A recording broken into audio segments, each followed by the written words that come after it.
அதிமுக முன்னாள் அமைச்சரும் எம்எல்ஏவுமான செங்கோட்டையின் தலைமைச் செயலகம் புறப்பட்டிருக்கிறார். அண்மை செய்தியாக பார்த்து வருகிறோம். சென்னை ஆழ்வார்பேட்டைக்கு உள்ள இல்லத்தில் பல்வேறு அரசியல் கட்சித் தலைவர்களை சந்தித்த நிலையில் தலைமைச் செயலகத்திற்கு புறப்பட்டிருக்கிறார் செங்கோட்டையன். அண்மை செய்தியாக பார்த்து வருகிறோம்.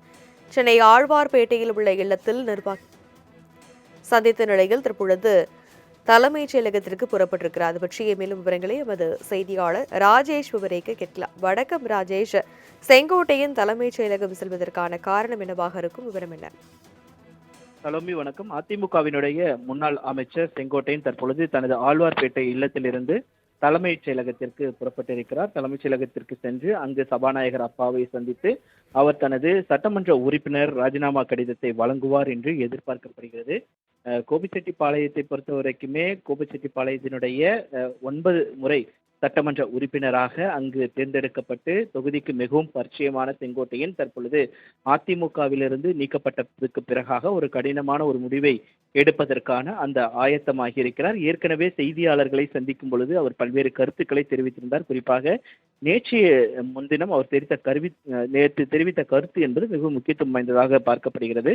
50 ஆண்டு காலம் அதிமுகவில் பயணித்த தனக்கு கிடைத்த பரிசு என்பது அக்கட்சியினுடைய அடிப்படை உறுப்பினராக கூட தன்னால் இருக்க முடியாத ஒரு சூழல் என்பது இருக்கிறது என்று தனது மனக்குமுறலை அவர் வெளிப்படுத்தியிருந்தார்.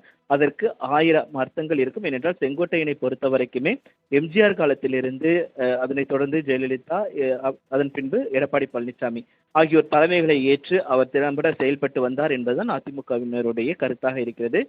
செங்கோட்டையனை பொறுத்த வரைக்கும் மூத்த நிர்வாகி. அதே போல எம்ஜிஆர் காலத்தில் எம்ஜிஆர் நடத்திய முதல் பொதுக்குழுவிற்கான பொருளாளராக நியமிக்கப்பட்டார் என்பதும் ஒரு தகவலாக இருக்கிறது. அதே போல ஜெயலலிதா அவர்களுக்கு அவர் சுற்றுப்பயணம் மேற்கொள்ளும் பொழுது அவருக்கான அந்த அடிப்படை அந்த கட்டமைப்புகள், அதற்கான அந்த ஷெட்யூல் போட்டு கொடுப்பது எல்லாமே செங்கோட்டையன் தான் என்று திறம்பட செயல்பட்டார் என்பது அதிமுகவினர் பலரும் தெரிவிக்கக்கூடிய கருத்தாக இருக்கிறது. இந்த நிலையில்தான் அதிமுகவில் ஏற்பட்ட மனக்கசப்பு ஒருங்கிணைக்க வேண்டும் என்று குரல் கொடுத்ததன் காரணமாக அதிமுகவிலிருந்து செங்கோட்டையன் நீக்கப்பட்டார். அதனைத் தொடர்ந்து தற்பொழுது அவர் அதிமுகவா அல்லது தமிழக வெற்றி கழகத்தில் இணைவாரா என்பது ஒரு எதிர்பார்ப்பு நிலவி வரக்கூடிய சூழ்நிலையில் அவர் தற்பொழுது நேராக தலைமைச் செயலகத்திற்கு சென்று தனது ராஜினாமா கடிதத்தை வழங்குவார் என்று எதிர்பார்க்கப்படுகிறது. அதனைத் தொடர்ந்து அவர் தன்னுடைய முடிவை அறிவிப்பார் என்றும் எதிர்பார்க்கப்படுகிறது. தனலட்சுமி,